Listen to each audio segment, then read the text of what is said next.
Bonjour à toutes et à tous et bienvenue pour cette petite vidéo réaction. Vous l'avez vu, l'Arcom a sanctionné et mis en demeure CNews.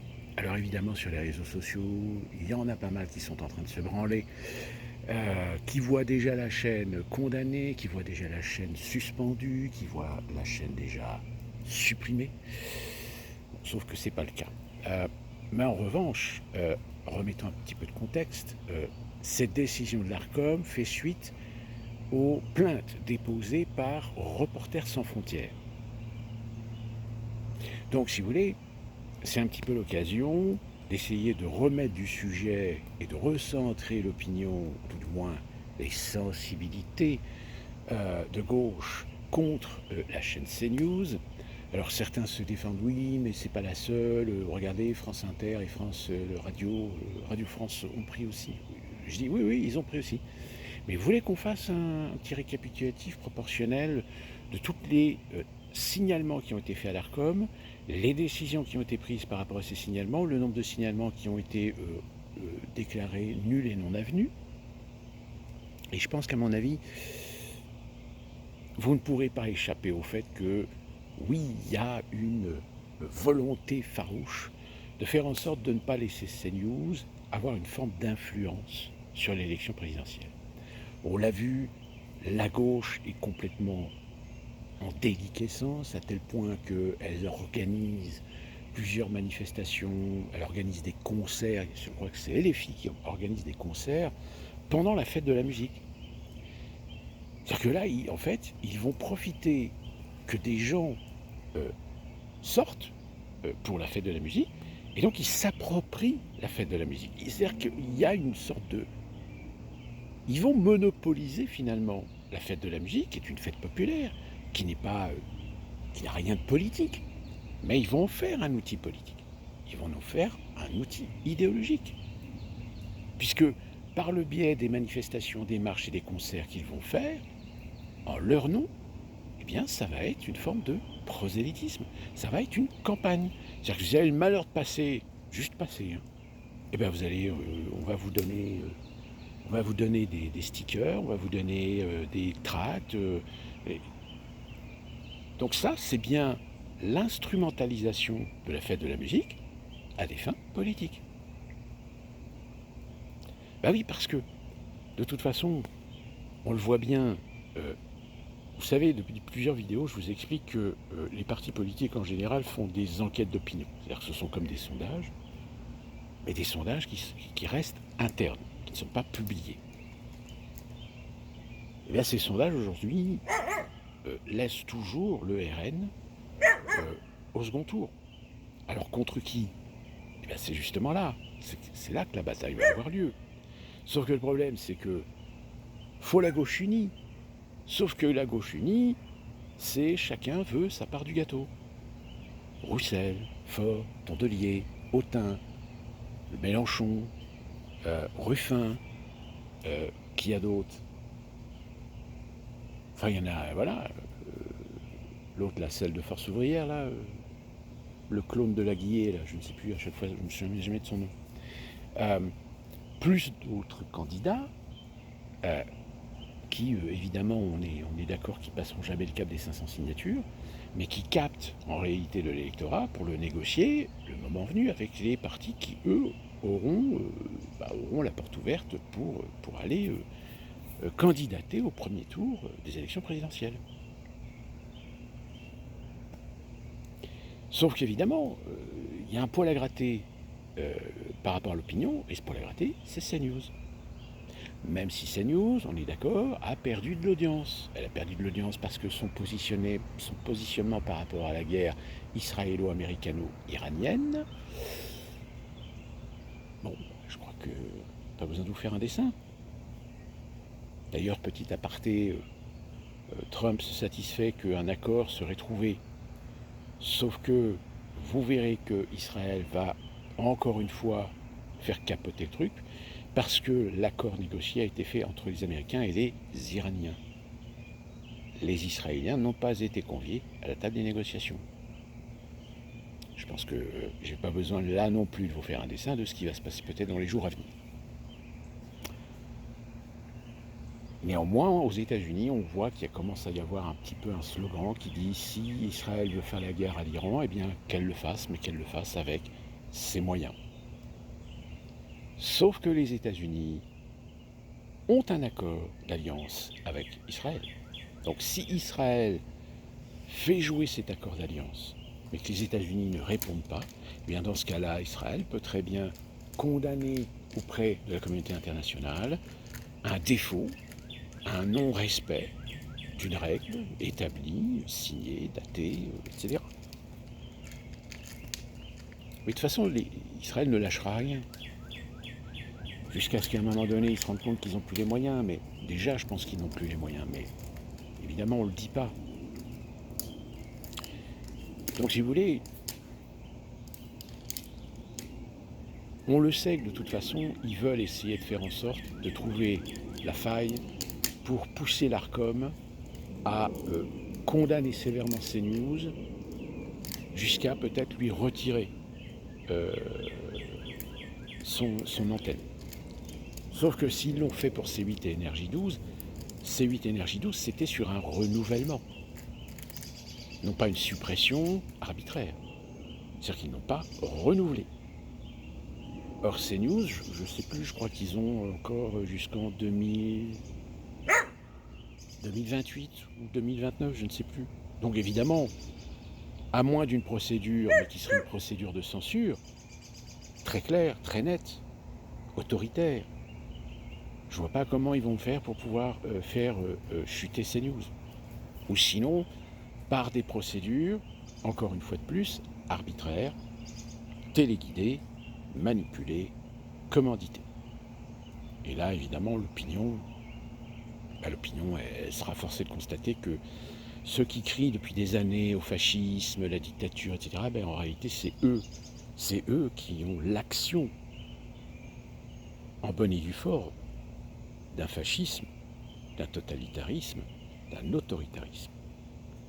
Donc, je pense que CNews va continuer sur sa lancée, mais comme je vous le dis, l'Arcom va se retrouver de toute façon devant un fait accompli. C'est soit c'est mis en demeure, elle continue, elle fait sa procédure, mais là dans ce cas-là, elle s'implique. Et son implication obligera à un moment donné l'extrême droite, si vous préférez, de dire à l'opinion, vous voyez, l'Arcom n'est pas indépendante, c'est un outil d'État, donc un outil d'État de censure, et que finalement, est-ce que vous avez envie de revenir à l'ORTF? Parce que les gens de gauche, leurs arguments, c'est ça. Et à un moment donné, ils disent, oui, d'accord, vous voulez revenir à l'ORTF, télévision d'État. Enfin, télévision d'État, absolument, c'est vous qui êtes au pouvoir. On est d'accord.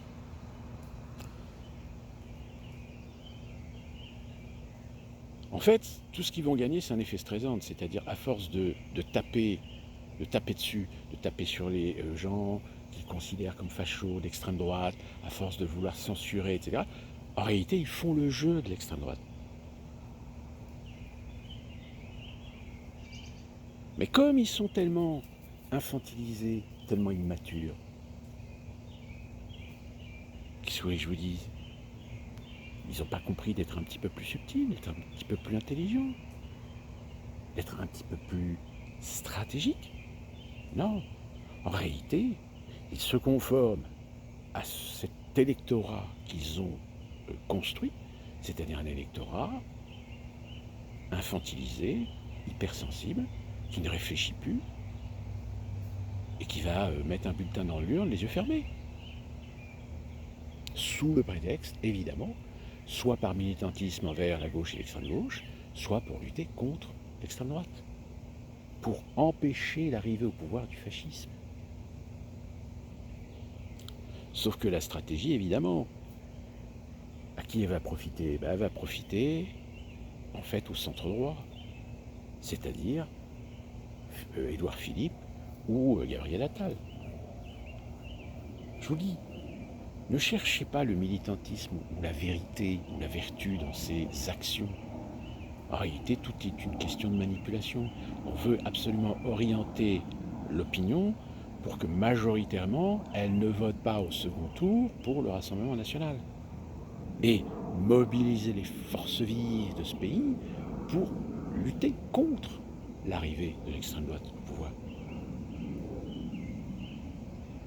Et je pense qu'ils y arriveront, puisque de toute façon, vous-même, je pense que dans vos entourages, vous êtes parfaitement conscient qu'il y a un niveau quand même d'abrutissement de masse qui est quand même considérable. Finalement, les grands vainqueurs dans l'histoire, ce sont les mondialistes, ce sont les globalistes, ceux qui veulent la soumission des États membres, ceux qui veulent la suprématie de l'Union européenne. Bingo! À moins que ressorte un personnage qui la joue subtile et qui va se munir d'outils. Alors je ne dis pas qu'il accédera au pouvoir, mais il va se munir d'outils pour empêcher, pour emmerder, pour systématiquement ralentir le processus. Alors en plus, avec ce qui se passe, les montées populistes, qu'évidemment, hein, quand on dit montée populiste,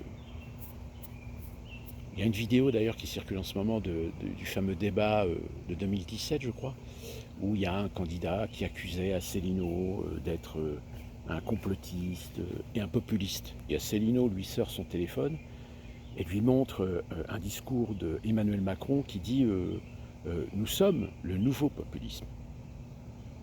Et il demande à la personne, allez-y, expliquez-moi, donnez-moi la définition du populisme. Et là, évidemment, là, oui, non, mais monsieur, ok, monsieur Asselineau, maintenant on va donner la parole à...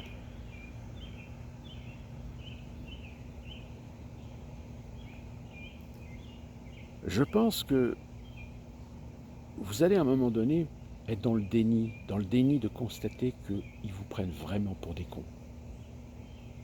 Alors, pas vous en particulier, mais ils vont s'adresser à une partie de la population qui est décérébrée, qui ne réfléchit pas, qui n'a plus de libre arbitre. C'est sur eux qu'ils comptent, pas sur vous. Parce que vous, ils savent que de toute façon, vous ne voterez pas pour eux. Vous voterez mal. Vous voterez extrême droite.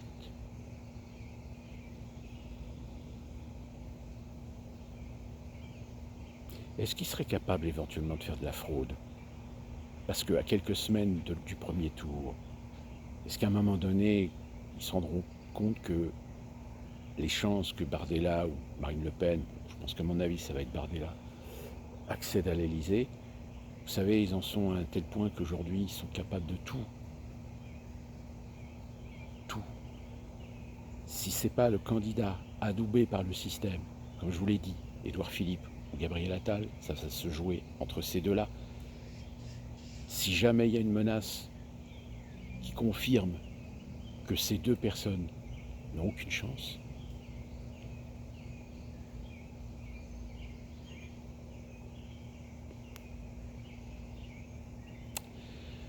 d'ici là qu'on se retrouve pour une prochaine vidéo, je vous laisse méditer sur la question. Dites-moi ce que vous en pensez.